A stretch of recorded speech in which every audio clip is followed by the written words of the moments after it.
ఏంది? ఇలా నువ్వు చేసే కష్టం ఏంది నాకు అర్థం కాదు. కరెంటు ఫుల్లు, నీళ్లు ఫుల్లు, కట్కొత్తుడే కదా. ఇలా ఏమైంది?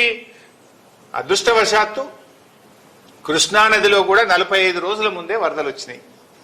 ఇలా కృష్ణానదిలో హైడల్ పవర్ ఫ్రీగా జనరేట్ అవుతుంది ఉచితంగా. జూరాలలో కరెంట్ ఉత్పత్తి అవుతుంది, హైడల్ పవర్ జల విద్యుత్తు. శ్రీశైలంలో ఉత్పత్తి అవుతుంది, సాగర్లో ఉత్పత్తి అవుతుంది, పులిచింతల్లో ఉత్పత్తి అవుతుంది.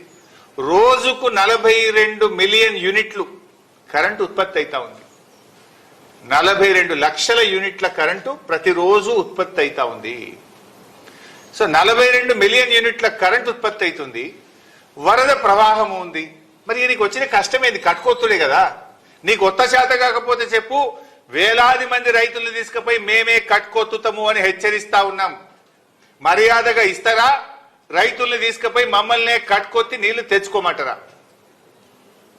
నీకు ఉన్న ఇబ్బంది ఏంది? నీళ్లు ఫుల్లు, కరెంటు ఫుల్లు, కట్టుకొత్త శాతం అయితే లేదా? ఎందుకు రోజుకు 2 టీఎంసీల నీళ్లు తెస్తలేవు? వ్యవస్థ కాళేశ్వరం ప్రాజెక్టులో రోజుకు 2 టీఎంసీల నీళ్లు తెచ్చే వ్యవస్థ కేసీఆర్ గారు చేసి పెట్టిండ్రు, బీఆర్ఎస్ ప్రభుత్వం చేసి పెట్టింది. ఎందుకు నీళ్లు తెస్తలేవు? ఎందుకు మోటార్లు ఎత్తుతలేవు? బిడ్డ నువ్వు గిట వెంటనే ఆన్ చేయకపోతే నీళ్లను సముద్రం పాలు చేస్తుంటే బీఆర్ఎస్ పార్టీ చూస్తూ ఊరుకోదు. వేలాది లక్షలాది రైతులను తీసుకొని కదులుతాం, మోటార్లు ఆన్ చేస్తాం. మర్యాద కొద్ది ఇస్తారా ఇయ్యరా అని చెప్పి నేను ప్రభుత్వాన్ని అడుగుతా ఉన్నా.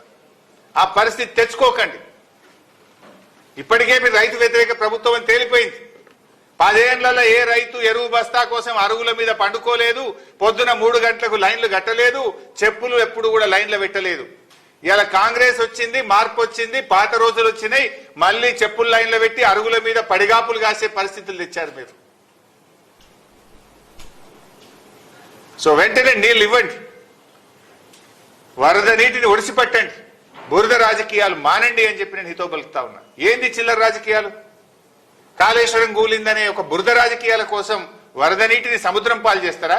రైతుల పంట పొలాల్లో బారాల్సిన నీళ్లు, యాసంగిలో బ్రహ్మాండమైన పంట బండాలు, మీరు చెప్పే చిల్లర రాజకీయాల కోసం ఇవాళ నీళ్లు వదిలిపెడతా ఉన్నారు. వారం కిందనే ఉత్తమ్ కుమార్ రెడ్డికి నేను ఉత్తరం రాసిన, అయ్యా మంచి మాన్సూన్ ఉంది, ప్రిడిక్షన్ ఉంది, వాతావరణ శాఖ చెప్తా ఉంది, మోటార్లు ఆన్ చేయి, ప్రాజెక్టులు నింపు అంటే నువ్వు గుడ్లప్పగిచ్చి చూస్తేవి నీళ్ళని బాయ్. ఇంకొక కుట్ర చేస్తుంది ఈరోజు కాళేశ్వరం మీద, మోటార్లు ఆన్ అండ్ ఆఫ్ చేస్తుంది. ఇవేమి ఇంట్లో ఉండే మన 1 HP మోటార్లు కావు కదా ఇవి. ఒక్కొక్క మోటార్ 200 మెగావాట్స్, 150 మెగావాట్స్ మోటార్లు ఇవి. ఒక మోటారు ఒక జిల్లాకు ఎంత కరెంటు సరఫరా అవుతుందో జిల్లా మొత్తం ప్రజలు వాడే కరెంటు ఒక మోటార్కి సమానం. వీళ్ళు ఏం చేస్తుండ్రు? ఆ మోటార్లను ఆన్ అండ్ ఆఫ్ చేస్తుండ్రు. ఆన్ అండ్ ఆఫ్ చేస్తే బేరింగులు దెబ్బతింటాయి. ఇవి అట్లా వీళ్ళు ఏం చేస్తుండ్రు? పొద్దున 7 గంటలకు స్టార్ట్ చేస్తుండ్రు, సాయంత్రం 5కి బంద్ పెడుతుండ్రు మోటార్. పొద్దున 7కి స్టార్ట్ చేసి 5కి బంద్ పెడుతున్నారు. ఎందుకు? 5 తర్వాత కొంచెం కరెంట్ పీక్ లోడ్ ఉంటుంది, అందరం లైట్లు వేస్తాం, సాయంత్రం పూట ఇళ్లలో కరెంట్ వాడతారని ఇది బంద్ పెడుతుండ్రు. మళ్ళీ పొద్దుగాల 7-8 గంటలకు మెల్లగా స్టార్ట్ చేస్తుండ్రు. ఇట్లా రోజుకు 2 సార్లు ఆన్ అండ్ ఆఫ్ చేస్తే మోటార్ల బేరింగులు దెబ్బతింటాయి, మోటార్లు పనికి రాకుండా అవుతాయి. ఇంజనీరింగ్ నిపుణులను అడగండి, ఎక్స్పర్ట్స్ని అడగండి. ఇప్పటికే BHEL మిమ్మల్ని హెచ్చరించింది, మోటార్లు సరఫరా చేసిన BHEL రాష్ట్ర ప్రభుత్వాన్ని హెచ్చరించింది. ఇట్లా మీరు మోటార్లు ఆన్ అండ్ ఆఫ్ చేస్తే ఇవి కాలిపోతాయి బిడ్డ అని మిమ్మల్ని హెచ్చరించింది. అంటే మీరు ఏంది మీ ఉద్దేశం? ఊకి ఆన్ అండ్ ఆఫ్ చేసి మోటార్ల బేరింగులు దెబ్బతిని మోటార్లు పనికి రాకుండా అయితే మళ్ళీ బదనాం ఎత్తేయాలని ఒక కుట్ర చేస్తా ఉన్నారు మీరు. BHEL మీకు చెప్పలేదా? మిమ్మల్ని హెచ్చరించలేదా? కాళేశ్వరం మోటార్లు ఎప్పుడైనా సరే ఫుల్ నడపాలి. ఏం చేస్తుంది ఇప్పుడు? నందిమేడారం పంప్ హౌస్లో కానీ, గాయత్రి పంప్ హౌస్లో కానీ ఆన్ అండ్ ఆఫ్ చేస్తుండ్రు. ఓసారి ఉత్తమ్ కుమార్ రెడ్డి రేషన్ కార్డులు వంచడానికి చొప్పదండి పోయిండు. జనం తిరగబడతారు, నీళ్లు ఉన్నాయి, మోటార్లు ఎందుకు ఆన్ చేస్తలేవని పొద్దుగాలు ఆన్ చేసిండ్రు. ఉత్తమ్ కుమార్ రెడ్డి హెలికాప్టర్ దిగి రేషన్ కార్డులు పంచి మళ్ళీ హెలికాప్టర్ ఎక్కగానే మోటార్లు బంద్ చేసిండ్రు. మొన్న ఓ రోజు కూడా మోటార్లు పొద్దుగాలు ఆన్ చేశారు, సాయంత్రం బంద్ చేశారు. నిన్న మొన్న కూడా 2 ఆన్ చేస్తుండ్రు, 1 బంద్ చేస్తుండ్రు, 1 ఆన్ చేస్తుండ్రు, 2 బంద్ చేస్తుండ్రు. ఇదేంటి పిచ్చి పని? ఈ పద్ధతిలో మోటార్లు నడిపితే అవి కాళేశ్వరం మోటార్లు దెబ్బతింటాయి. మీ BHEL వాళ్ళని అడగండి, ఎక్స్పర్ట్స్ని అడగండి, ఇంజనీరింగ్ నిపుణులను అడగండి. కంటిన్యూస్గా మోటార్లు నడపాలి ఎప్పుడైనా. ఈ ఆన్ అండ్ ఆఫ్ పద్ధతుల్లో మీరు నడిపితే అనవసరంగా మోటార్లు కాలిపోతే రాష్ట్రానికి రైతులకు నష్టం జరుగుతుందని ప్రభుత్వాన్ని హెచ్చరిస్తా ఉన్నాం. ఇంత అవగాహన లోపంతో నడుపుతున్నారా, కుట్రతో నడుపుతున్నారా, కావాలనే మోటార్లను కాలబెట్టాలని కుట్ర చేస్తున్నారా? ఇప్పటికే మీరు కావాలనే మేడిగడ్డని మరమ్మతు చేస్తలేరు. వరద రావాలి, అది కొట్టకపోతే బాగుండు అని చూస్తున్నారు. మీరు 2 పిల్లలు మరమ్మతు చేయకుండా మొత్తం పోతే బాగుండు, బదనాం చేయొచ్చు అని చూస్తున్నారు.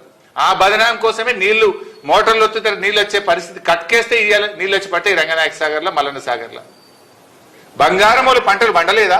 ఒక జిల్లానా? కరీంనగర్ జిల్లా, సిరిసిల్ల జిల్లా, వరంగల్ జిల్లా, సిద్దిపేట జిల్లా, మెదక్ జిల్లా, సంగారెడ్డి జిల్లా, యాదాద్రి జిల్లా, మేడ్చల్ జిల్లా, సూర్యాపేట జిల్లా, ఇలా ఎన్నో జిల్లాలకు నీళ్లు పోతాయి కాళేశ్వరం ద్వారా. ఇప్పుడు కూడా నీళ్లు పోయే అవకాశం ఉంది. పోయిన యాసంగి పోయింది. కావాలనే మీరు చేస్తా ఉన్నారు. సో రాజకీయాలు మానండి, వెంటనే మోటార్లు ఆన్ చేయండి.